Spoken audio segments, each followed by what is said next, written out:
All right, guys, so we're here today with Bill and Darla. Bill and Darla have been my manager here at this Christmas tree lot for the last 2 years. This is my second year. This is their third year doing it. And this is a couple that, geez, I think we met kind of through the power of the internet. I think you reached out to James, a buddy of mine, which kind of ended up you reaching out to me about this job in particular, and then come to find out he's a foreman at the beet harvest as well. You've done Amazon, you've done Adventureland, you've done the whole circuit. So I thought it would be great for my audience to get to know you a little bit. Bill is thinking about doing a YouTube channel, sharing his knowledge and everything he's learned about work camping. So I'll let you just kind of take it over. Maybe you could tell us a little bit about your life before RVing, what kind of drove you to it, and then we can go from there. Well, basically, our channel is going to be called Economic Refugees, and the reason why it's going to be called that is we had our own business for quite a few years, and in 2008 things started getting bad, just like for everybody else it did for us, and we ended up basically liquidating everything we had, and we found this old motor home and bought it and started working on it, getting it fixed up and getting it running right and getting it looking good. And we hit the road. We hit the road in October. Our first job was Amazon in Campbellville, or Coffeyville, Kansas. Now, what year was that? That was in 2010. 2010, wow. Yeah, that's when we first started. So this we're starting our 8th year. Okay. And we went there, and we learned a lot. Just driving there, we learned a lot of things about full-time RV. It wasn't all good. But it was all a learning thing. We've been learning since the very beginning, and we had some really good coaches. We had some people. The way we got into this, we went to a wedding, and the people, we knew them real well. They set us at the family table, and we sat next to Uncle Jerry and Aunt Nancy. And Uncle Jerry was asking me about me, and I was telling him, and I thought, well, I'll humor this guy, and asked him, hey, Uncle Jerry, what are you doing? He said, well, I'm a full-time RVer. And I was like, okay, well, what's a full-time RVer? Well, from then on, I was just sucking everything I could out of his head. And the next thing I know, I'm buying a motorhome. We're selling all our stuff. Wow. We're closing down our business, and we're hitting the road. And we kind of it's just been rolling, haven't looked back. Yeah.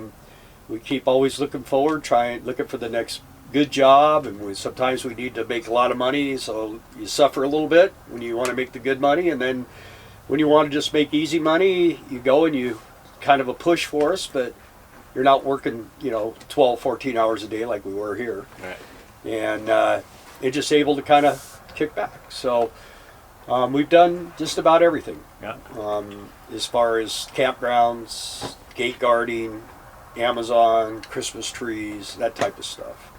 Now, as far as adjusting to this lifestyle, a lot of the big thing for people thinking about this, they obviously have a ton of fears, and you tend to build things up in your head. I'm not going to be able to do this, do that. How about for you, Darla? Was there a lot of anxiety and is this going to work out? Are we going to be able to survive? Or I suppose. I don't wallow in that too much, because you just have to get it done. Yeah. So you just kind of just do it. Now, from what I've gathered, getting to know you guys and Bill, Bill is a man of many talents, and I think that probably has carried you a long way. Having the mentality that you can overcome any difficulty. Maybe sharing your recent on the way down here, you had some problems with the motorhome. Yeah, coming back from Sugar Beets, we decided to go visit friends and family in Montana, Idaho, Washington, and when we left Washington, we realized that we were losing about a gallon of oil every 100 miles. And by the time we got back to where we originally lived, we were down to about 30 miles to a gallon of oil. And my rear main seal just completely came out, and the oil was just pouring out of this thing. And everybody was telling me $4,000 and $5,000, and it was going to be this and that. So a friend of mine has a upholstery shop. He let me use his parking lot, and he had a transmission jack for a motorcycle. And I got underneath there with a transmission jack and jacked that thing up and pulled it out, put a new rear main seal in it, cleaned everything all up, put it back together, and next day we left and came up here for the Christmas So tree. you weren't late to your job. I was here actually waiting for them. Are they going to make it? Do I need to call my friends and tell them that there's no job? So yeah, that's the kind of mentality I know for a lot of No people. fear. You got to that, have no fear. You know, not everyone is mechanically inclined and knows how to do engine repairs and stuff like that. But even if you're not that type of person, just having the mentality that you'll be able to overcome it, having the, you know, savings to be able to tackle, you know, those things as well is helpful. But you probably spent how much doing that repair yourself? It cost me about $250. $250 instead of $4,000. Yeah. So there you go. And I did it in 2 days, There you where they go. were talking weeks. So right. we actually waited a week for a young guy that I knew was going to do it. And I actually was going to help him, and he avoided me. He just didn't think he could do it. So we just jacked it up. We have hydraulic lifts. We lifted it up high enough so we could get underneath there, and you know, it actually looked pretty easy when I started looking at it, other than weigh over 1,200 pounds. Right. It was a little bit bulky, but came right out of there and Got her done. bada bing, man. Right on.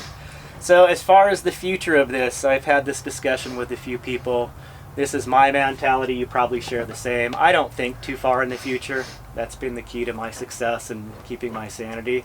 I had someone ask me directly, like, where does this all end? Like, where does full-time RVing end? Is that No something idea. you ever worry about or think about? We Or talk Well, you're about much it. younger than we are, Yeah. so yeah, we're kind of in the process.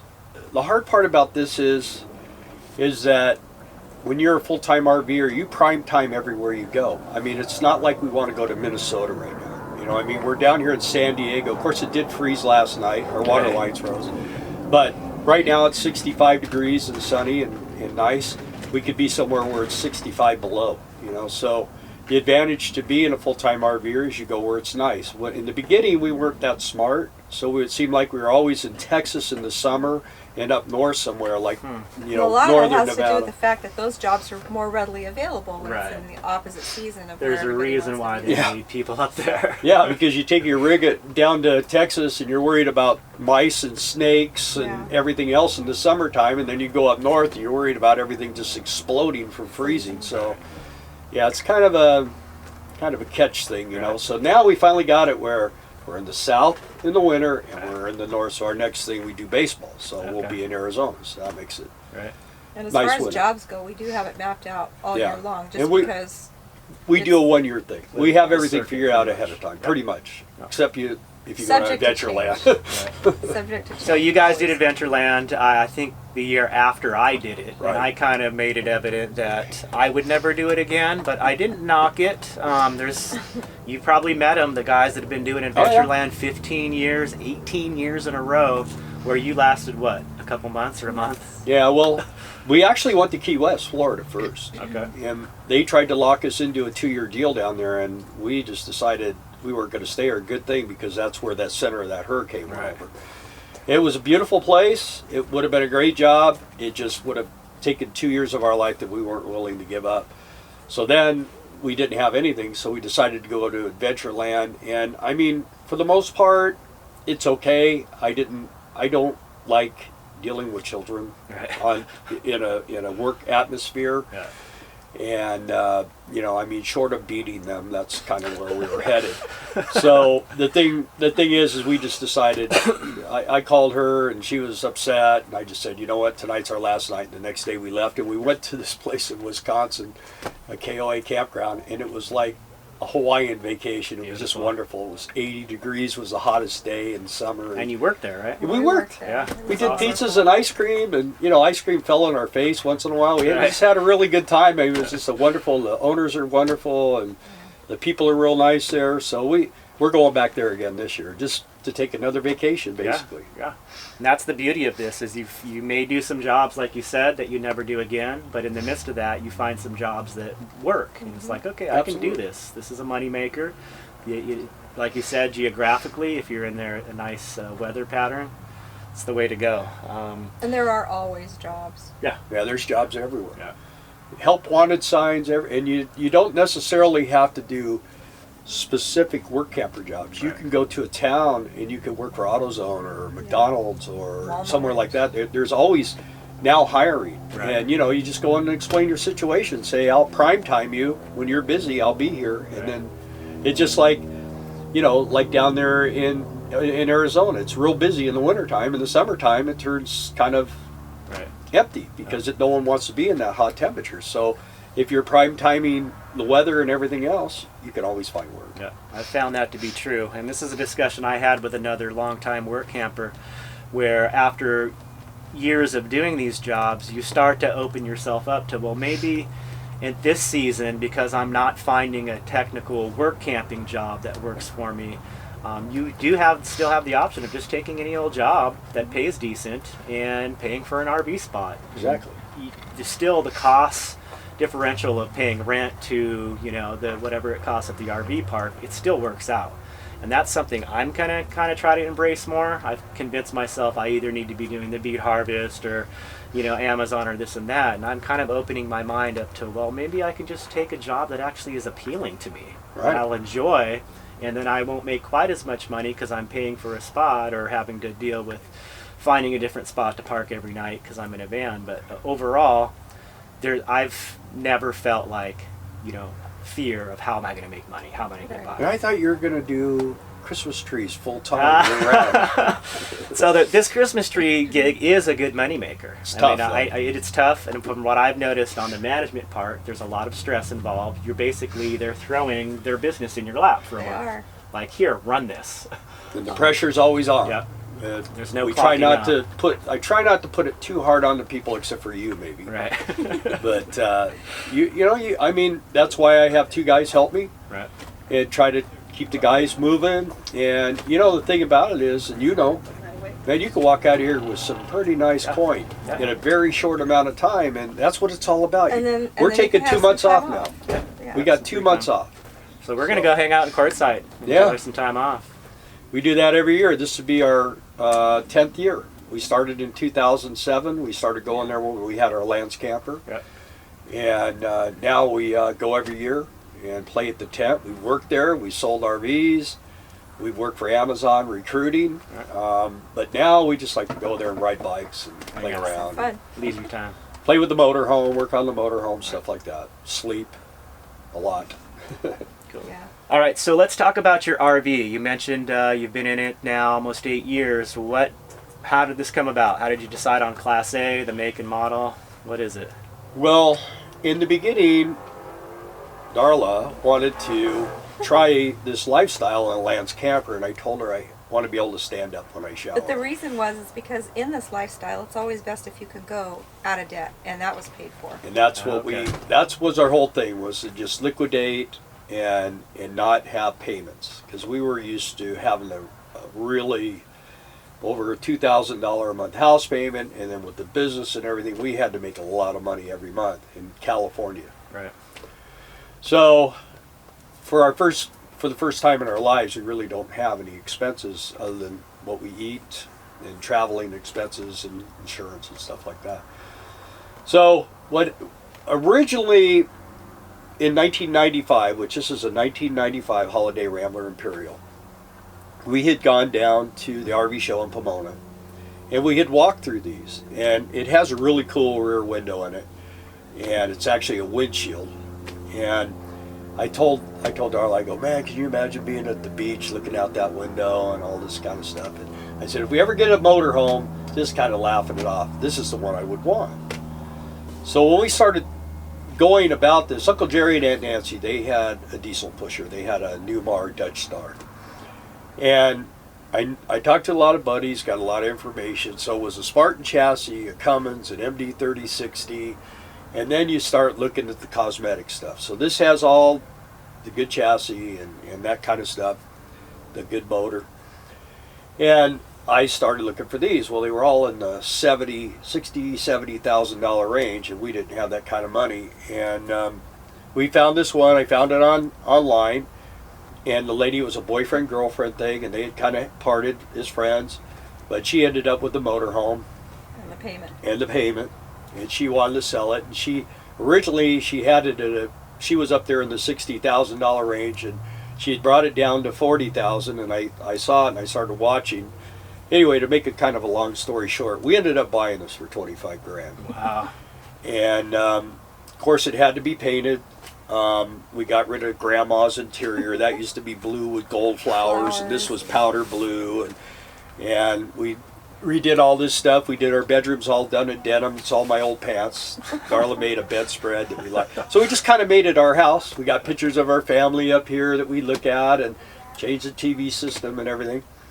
And we just started working on it and getting it dialed in. I'll tell you, it really was a blessing from God. This machine has been something awesome because I can work on it. Yeah. I mean, like And doing that's that another thing, transmission. too. I was going to say, we know a lot of people that are in this lifestyle with a motorhome and they complain about, oh, this broke, oh, that broke. Well, if you're in a house, it's going to be the same thing. Right. It's going to be more expensive, too. Without the payment. So, yeah, without the payment. You figure spending over $2,000 a month, that pays a lot of repairs, Right. buys a lot of fuel. Yeah. Of course, you don't make the money. We don't make the money we used to make either, but We don't you know, need to. We don't need to. And it's kind of nice. I mean, when we first came back after our first long trip, after we were gone a little over a year, my friends didn't even really recognize me. They're like, "Dude, you're so like non-stressed out anymore." And it's just because, you know, if you don't like your neighbor, it's levelers up Yeah. and move. You know Trust what I mean? me, I've done it You before. don't have to sit here and deal with some bozo if you don't like him. Yeah. And, you know, that's why they call it wheel estate. Yeah. So we can move around and do what we want to do. We've been to a lot of interesting places. We've been some scary places. Our first trip out, we got sent on a wild goose chase down. I mean, the road was so narrow, and that every kind of critter was on the road. I mean, it was The we detour. were just in It the was the fire right from the time. time we left till the time we got to the place. So we learned a lot about motorhoming that first year. But you know what? It seems to get easier. Yeah. I think the most important thing is to learn to not lose your cool with Yep. your spouse. I mean, that was the toughest thing for me. Thumbs 'Cause up I on that, right? used to have a really bad attitude about things, but we've gotten to the point where now she's the mean one. So It's much easier that way. yeah, So how many feet is this rig? it's 37. 37 feet. You said it is a diesel. It's a diesel pusher. Single, It's got single slide the out. single slide out. Yeah. It's beautiful. I mean, it really, with the And slide it's out, like all out. real oak. Yeah, it's all solid Wood. oak, Yeah. It's not rounded pressed board anywhere. corners. It's really, really like a house. I mean, I've lived in apartments smaller than this. It's like Really? a 90s house. Yeah. It's, And we're born a long time ago, let's say. And our house was from the 80s and 90s, and I've always liked having a black leather chair. I always had a black leather recliner. And that's an important thing when you're Yeah. going to be a full-time RVer, Yeah. is have something that you're comfortable in. So many people buy something that just has a dinette, and they can't ever get comfortable. Right. You don't have a place. That was part of the problem with that Lance camper. We had the bed to lay down or the dinette to sit in. So I always laid down. And here I have my TV, I got my chair, and Darla likes to be over there at the table on her computer and stuff. Yeah. So we both have our little comfort spots. And we got a great bedroom. We don't need slide outs in the bedroom because No. we sleep there. That's all we do in there, Right. is sleep, you know. When you're asleep, you don't know if it has a slide out or not. exactly. And you have a big bathroom. The shower and toilet are Yeah. separate. It's like the whole middle of the Yeah. RV. So Yeah. we'll mix in some footage here of the RV so you can guys have a look at it. But it really is a beautiful rig. When I come in here, I feel like I'm in a house. Yeah. And it's the Great. best kind. It's paid for. Right. We paid it off to start with, and we had a bunch of toys that we sold, and we were able to have the money to pay this thing off, paid it, do all the things we wanted to do to it, and have some money. Nice. And that's what we started with. And you know, I mean, it's money goes up, money goes down. We've learned how to kind of control that a little bit.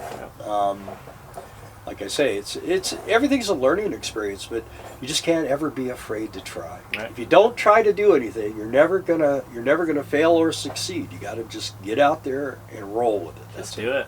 You just got to roll. And as far as improvements go on this thing, the one thing I still want to do, and I advise everybody to do, is get rid of these things. The blind. Because she has to fix them. That's her one repair job. Yeah. I'm a professional restringer at this point, and I'm not She's gone happy through about about 4 miles of string. Wow. It's bad. Yeah, actually, it's funny. In the back of my van, it had this same style, Really? the double pull up, and Yeah. I pulled them out. And like I tell you about how she's the mean one, watch her restrain rod and you'll know what I'm It's not talking fun. about. Because You that's want to leave. my name is Mr. Bud when she's working Because on you're those. usually the one that breaks them. Well, that one right there is about Ready ready to go. It's got a straight. I don't know that. I wonder if you use like fishing line or something would be better than this string. This string is terrible. Curtains. Curtains. She wants to do curtains. Anyway. Yeah, she made those. She made the dash cover. I mean, this is a, you know, when something plastic breaks, I make a new piece out of wood, and that's it. Like, I've never made a dash cover before, but I just jumped in and just did it. Nice. yeah. So That's the way to go. And it's your home. So like Right. I realized with this van, with the intention of keeping it a fairly long time compared to the Dodge that I had, I knew when I bought that Dodge that it wasn't going to be very long term. So it really kept me from wanting to do a lot of those Right. repairs and customizations. But now I have something that I feel like I really like and want to keep alive for as long as possible. I'm much more inclined to not, for one, take care of it and try to keep it in good shape as possible, but to be able to modify little things that aren't working out. Well, okay, if it's not working, let's change it. Let's make it so it's more comfortable. Absolutely. And so it works. yeah. And I see did that adjust your valves correctly. Even You though did, yes. I did not bottom out the valves so they were hitting the pistons. So what's your history with, we'll touch on that a little bit. You've got a pretty long history with engines and mechanics and mostly with motorcycles. Yeah, I worked for car dealers as a kid, as a mechanic and service writer, and I actually ended up being a service manager of 4 lines at GM. Okay. And then I had an electronics company. I've had detail shops, and then we had a custom motorcycle shop for 22 years. Okay. So I paint, I do all kinds of different stuff. But like I say, 2008, and we knew it was coming, but we had 2 daughters in college, and we both kind of had rough childhoods. And I just wanted my kids to have a really, you know, good shot at life. My son had already moved out, and I wanted them to be able to move out. And so if we would have sold out just 3 years earlier, I mean, we'd be in a Prevost right now. Right. I'll just say that. But the problem is that, you know, money isn't everything. You know what I mean? And this thing has been really good for us. I mean, it's not the fanciest motorhome in the world, but I do have the Prevost guys come over and go, man, that's a cool looking motorhome. So What is it? yeah, what You've is got all that? the I get that all the time. What is it? telltale But anybody decals ever sees this thing knows it's us, because there's only one. Right. There's only one of them. And so it's just kind of unique, and that's kind of like me. I'm a little unique. Darla's unique. And you know, we meet people like you, Yeah. and It's been I mean, awesome. look at how our lives intersect every once in a while, and Yeah. it's really a small world. It is. It is. And you, in this lifestyle, you see the same people if you want to. Yep. You don't want to see them, you avoid them. Exactly. You know. And there's nothing wrong with that. Yeah, that's No, the way it no, no. works, and you know, it's everybody has their own way of living, and hopefully, if we can, well, we're gonna get our channel going after the first year, and it's basically just going to be about the basics of doing this, Yeah. about this lifestyle, and I mean, I don't know everything. There's nobody that does. I mean, everybody learns every day. But the thing about it is that if you're willing to help people and give people insight, like what happened with us, with Uncle, they were on the road 18 years, and they just got off because of their age. And we were just talking this morning about going and visiting them because they're living in a mobile home now. But I mean, if it hadn't been for them, I wouldn't even known about this. Right. You know, I probably still just wonder what all those motorhomes are doing cruising true. up down the That's true. highways, you know. And that's how I was turned on to a lot of this lifestyle, through people, whether it was the internet. Mostly when I was doing research, there was not a lot of stuff on YouTube. It was all blogs and forums. And I will say that the research I've done, especially on YouTube, there's really not anyone, you know, there's people like Bob Wells, who's only done, I think, one work camping job in his life, he's got a lot of insight and knowledge from stuff other people has told him about the jobs, but I have yet to really find anyone that's got the real life experience, that's actually doing it. And you guys have been doing it for a long time. I know New York Times did an article with you guys a while back. Times, we were in that. That was about, basically about sugar beets. Yeah. It came to sugar beets. Well, I was visiting my parents after coming from the sugar beet harvest, I think last year, not this current year. And my dad had just come back from Hawaii and had a newspaper clipping. And he goes, oh, look at the newspaper in Hawaii had an article on the sugar beet harvest. So he hands it to me, and it's a picture of you at your yard. So yeah, definitely kind of a small world. But I do want to mention before we close out here that I believe that I'll leave the links for your channel and Facebook page, so when you do start posting, that Bill will probably have the most information that anyone has put out yet. I mean, you guys have the real life experience. You've done a wide range of jobs. You know the ins and outs of them. You were a foreman for the beet harvest. You know that job very well. And I feel like it'd be a great opportunity for people to go over, subscribe, and like your Facebook page now, so when you do start posting, you'll immediately get some information. And I'm going to do my best to help Bill out with the video editing part, and I just really feel like you guys have a lot to offer. You've been a great inspiration for me, and I know I wasn't the best to be around this year. I had a tough time, guys. This job, for some reason, this year was much harder than last year. But we're going to talk you into coming back. So there's that. But yeah, I definitely just want to thank you guys for everything you've done for me. You treat me like family, and it means a lot. And I kind of consider you like my parents on the road.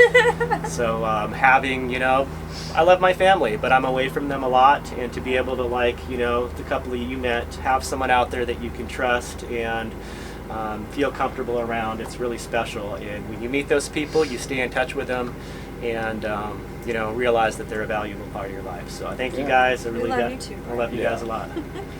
We do. And yeah, one piece of advice, just know that everybody with an RV isn't awesome. It's true. And they're not all bad. Yep. There's it's just like all of society. Yeah. When I was in the motorcycle business, I met some of the greatest people on the earth, and I met some of the worst ones. Right. It's so true. it's just life. Yep. You just like I say, the advantage to this is it's not like a neighbor moves in next door and their kids are breaking into your house every time you leave and stuff. You can move. Exactly. So You don't have to keep on putting up with it. that's a secret. So and just always treat people like you want to be treated. I feel like it's a good life out here. Yeah. I feel like my life it's good where it's at. It's always room for improvement, but things are good. And yeah, I appreciate you guys taking the time. And we'll be meeting you guys up in Quartzsite. Maybe we'll do another video together. And Maybe I'll be doing my own. there I'll you go. interview You'll you. interview me on your channel. So there I'll we show go. an economic refugee. All right, thanks guys. All right, Appreciate thank it. you. Bye. Yeah. Appreciate it. Yeah. All right, guys. We'll see you in the next video. Take care. Peace. Peace.